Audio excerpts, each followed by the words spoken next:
अमीर घराने का वह युवा मालिक हर रात चुपचाप नैनी के कमरे में आ जाता था और उसे सोता देखकर उसे चूमने की कोशिश करता, लेकिन महिला तुरंत आंखें खोल देती। वह जाने की कोशिश करती तो वह उसे अपनी बाहों में खींच लेता। महिला मजबूरी में उसे याद दिलाती कि उनके बीच 10 साल का उम्र का अंतर है, मगर उसे कोई फर्क नहीं पड़ता था, क्योंकि असल में वह उससे सोने से पहले कहानियां सुनना चाहता था। 6 साल पहले तलाक के तुरंत बाद वह महिला एक अमीर परिवार में नैनी बनी थी। उसका पूर्व पति उसकी नौकरी खराब करने के लिए नकली तस्वीरें लेकर आया और उसे धोखेबाज बताया, लेकिन अमीर आदमी ने उस पर भरोसा नहीं किया और अपने बॉडीगार्ड से उसे बाहर निकलवा दिया। अपराध बोध से भरी महिला नौकरी छोड़ना चाहती थी, मगर उस आदमी ने उसे अपनाया। शुरू में उसका बेटा उसे बिल्कुल पसंद नहीं करता था और पूछता था कि इतनी जवान होकर वह नैनी क्यों बनी, लेकिन जब उसे पता चला कि महिला के पास जाने के लिए कोई जगह नहीं है तो उसका रवैया थोड़ा नरम हुआ। अमीर आदमी ने बताया कि उसकी पत्नी का देहांत तब हो गया था जब बेटा 3 साल का था और बाहर से समझदार दिखने वाला यह बच्चा माँ के प्यार से वंचित था। महिला के आने के बाद जीवन कुछ शांत हुआ और लड़का धीरे धीरे उसे स्वीकार करने लगा, लेकिन एक कार दुर्घटना ने सब कुछ तोड़ दिया। महिला को बचाते हुए अमीर आदमी की मौत हो गई और उसी हादसे में महिला ने अपना अजन्मा बच्चा भी खो दिया। वह गहरे अवसाद में चली गई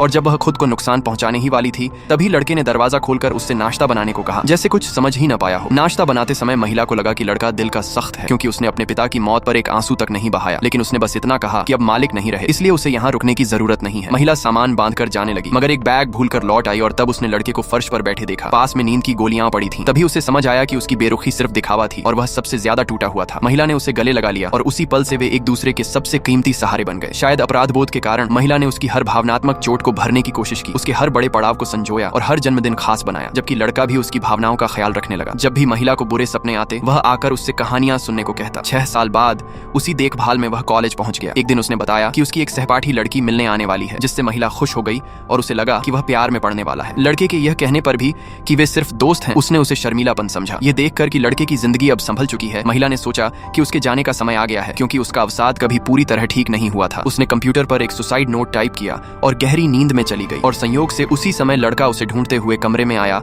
और सीधे वह विदाई पत्र देख लिया।